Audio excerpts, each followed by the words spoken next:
Welcome to 17 Ghosts. I'm Benjamin. I was thinking about comedians and comedy and how powerful and special it is.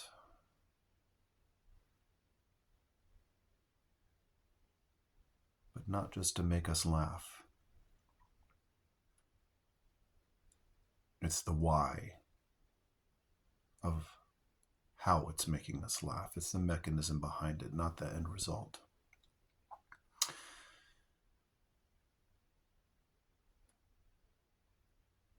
The vulnerability a comedian brings to the stage.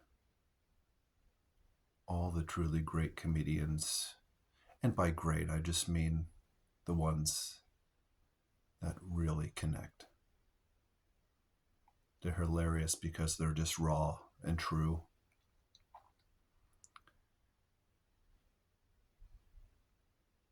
The power of creating a space, almost like building a bridge to another person. Creating a space, putting themselves out there.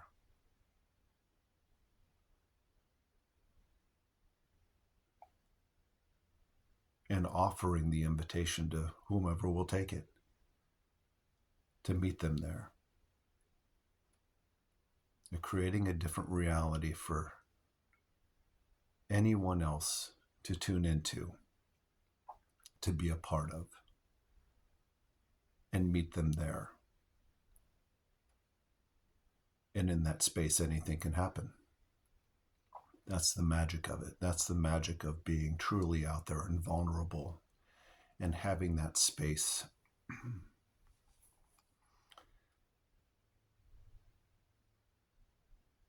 And if anybody needs that, they can be there with you.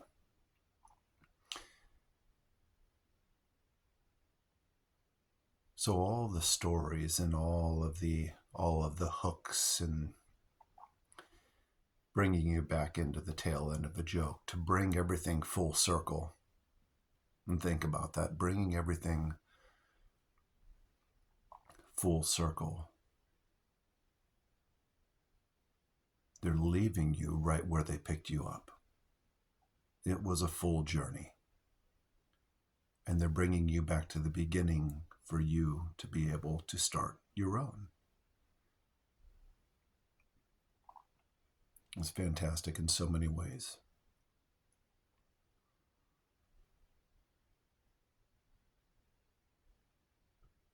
That's what she said.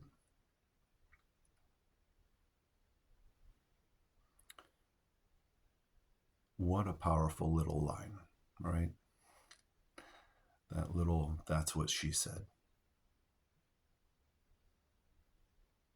I know everybody loves a little bit of that's what she said. It's a favorite of mine. Still is. The power of those words, and not just those words, but specifically in this example, the power of those words isn't just in the delivery, the timing. The timing is so important, right? Because the timing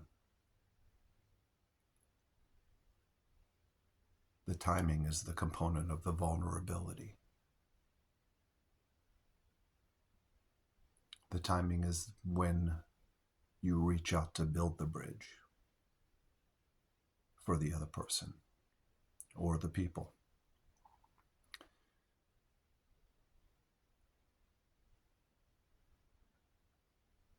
And that's the most vulnerable place to reach out from. It seems so innocuous. That's what she said. Hilarious.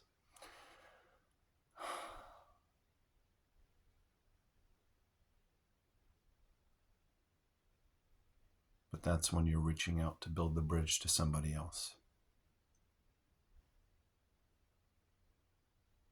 In many, many ways, comedians have their own vulnerable way of reaching out and bringing people in. And I think that's why we enjoy comedy so much. And it brings us to this place where we can just belly laugh out loud.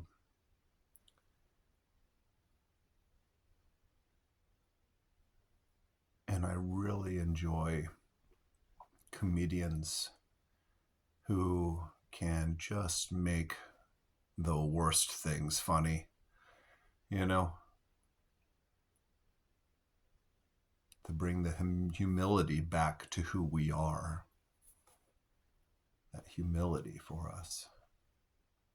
It's really important. People lose touch with that. And I think,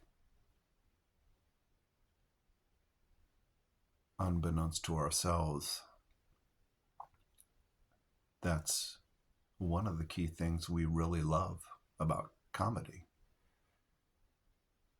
It allows you to separate yourself from your ego and return to a place of humility where you're just along for the ride and you're getting to peer in to another reality that somebody is creating for you. And yet you're a part of it. You're there, a part of the show, whether you're in person or not. They're taking you on a journey through their imagination, connecting with yours.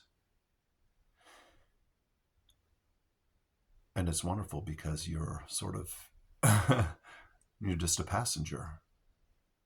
And that allows us to put our ego defenses down and experience the truly wonderful disposition of finally being free from whatever we told ourselves we are, from whoever you tell yourself you are. It's sort of like a break from all that. You just give yourself a little bit of a break, and you follow somebody else's reality and their story, and you get lost in it. And I think that's why a lot of people also tend to escape through fantasy or just being entertained, you know.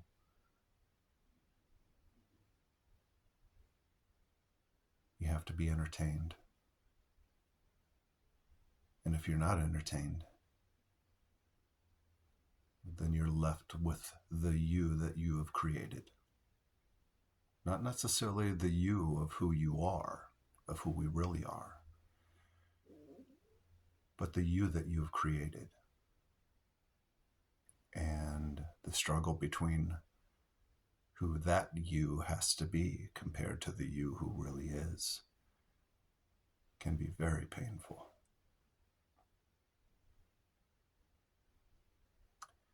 I've had to be many things. I guess I've had to be. My choices have led me to be many things. And as painful as some of those outcomes were, the consequences of those choices, I don't think I would change them, nor is it really an argument to force myself to go back to try to rationalize a different reality than what was or did happen. I would be robbing myself of the entire experience. And that wouldn't be fair because I had to go through it. Why would I rob myself of something that I've earned? Whether I feel right now that I want it or not. Why would I do that?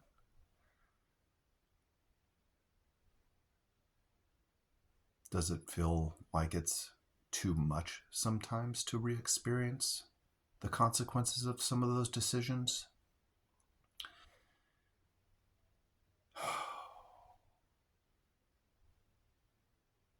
Only when I get lost in the you that I was trying to be because I thought I had to be. And it's really tough to let that go when you're not even aware you're doing it.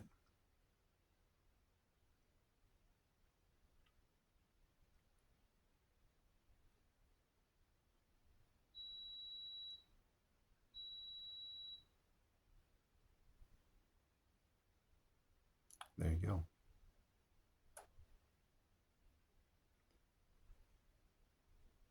So comedians, the entertainment that really isn't just passive, right? It's an active entertainment. And I think that's why I appreciate it so much. It's an active entertainment because it actually entangles you into whatever the routine is, and it brings you along. I know a movie can do the same thing, but a comedian can build those places personally, live in real time. That's witnessing magic, right? A routine. We call it a routine. Maybe they routinely perform magic. And that's the magic of creating connection. The other secret of comedy is that it truly creates a connection from the experiences that we all know, that we all have inside of us or will. And it translates that connection through this routine.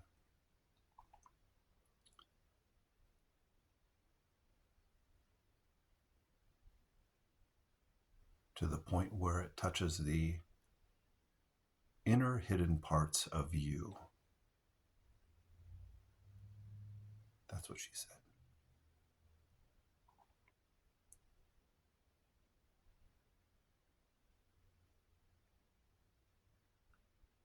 True connection is what they translate. That's the magic that they do.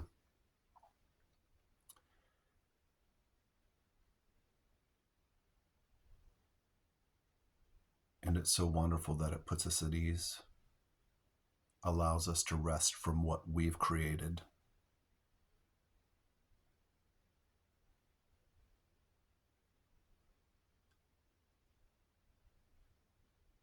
Not all creation is intentional. Sometimes, most of the time, we can create things that we really don't want. We're creating all the time. Your thoughts are the mechanism to bring things into reality. That's how this place works. So when you're focused on something, wherever you put your attention on, that's what you're going to get. So if you expel hate and anger and vengeance, that's what you're going to create.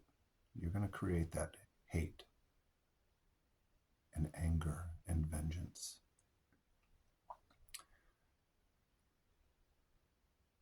Only it might not go where you want it to go. You're going to create that for yourself. You're creating your own world.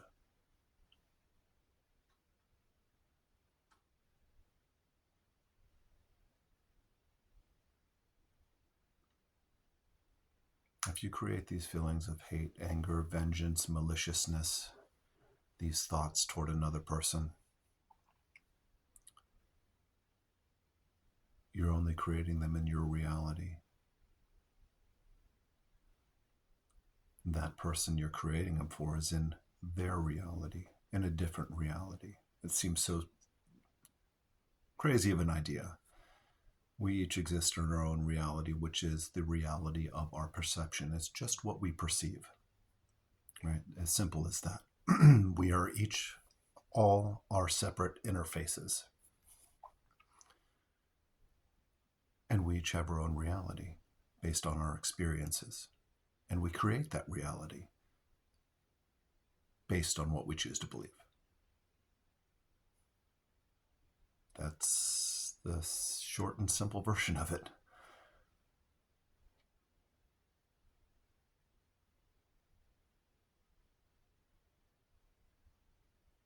When you choose love, or the concept of love, or what we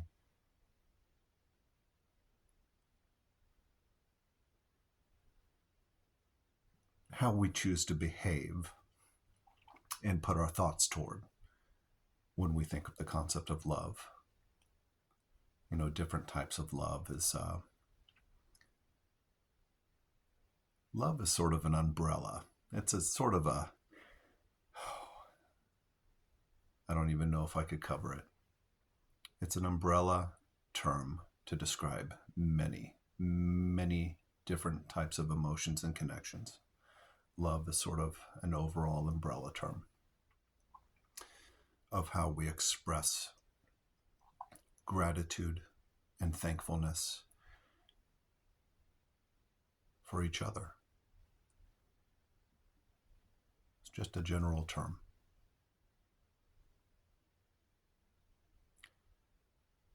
So when you choose to go forth in this world and carry on expressing gratefulness, appreciation,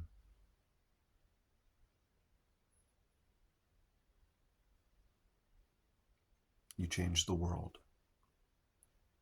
because you change your world. It has to start with you first.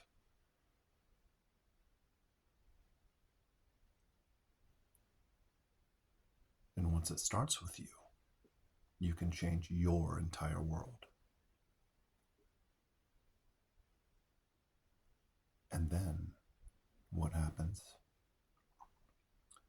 is that you are infectious in the most positive way. Or not, depending on what you choose to expel, depending on how you choose to be, depending on what you choose to create. That is the choice. That's the choice we have. Everybody talks about the choice. Well, that is the sacred choice of what we choose to create with what we're given. That's all we have. That's all we truly have is that choice. You know, I heard it somewhere, and it's very profound, the difference between fate and destiny. Fate is what you're left with, is what is bound to happen, a concept of what is bound to happen to you. Destiny is what you choose to do with that. Fate has no agency. Destiny is a choice. When you choose what to do, which direction to go, how to carry forth yourself into this world or your world, you have agency. That's the choice.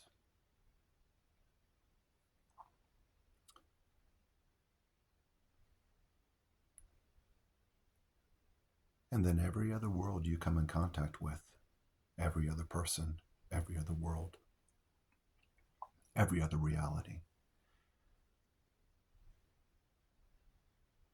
is affected by your choice, whether they know it at the time or not. That's one of the most powerful interactions we could ever ask for. That's how you change worlds. That's how you change somebody's reality. That's how your reality affects everybody else's reality. And the power of comedy, reaching out to everybody who can see it, changes their worlds in what seems like that little way at first. But that's just the seed that's planted.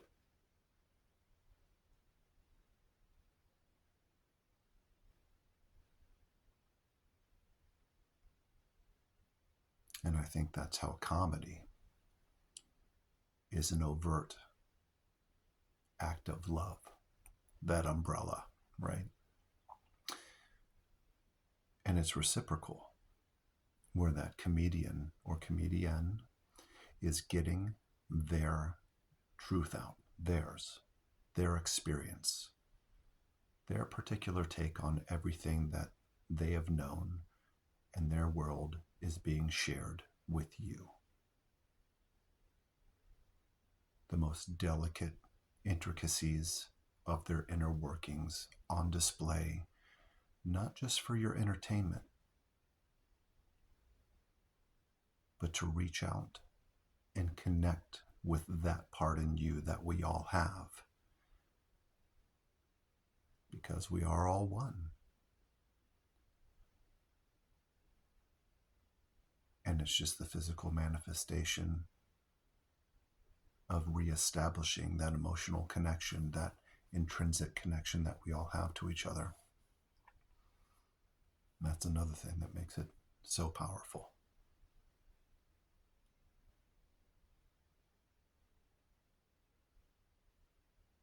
Thanks for joining me on this one. It got pretty deep. That one was for you.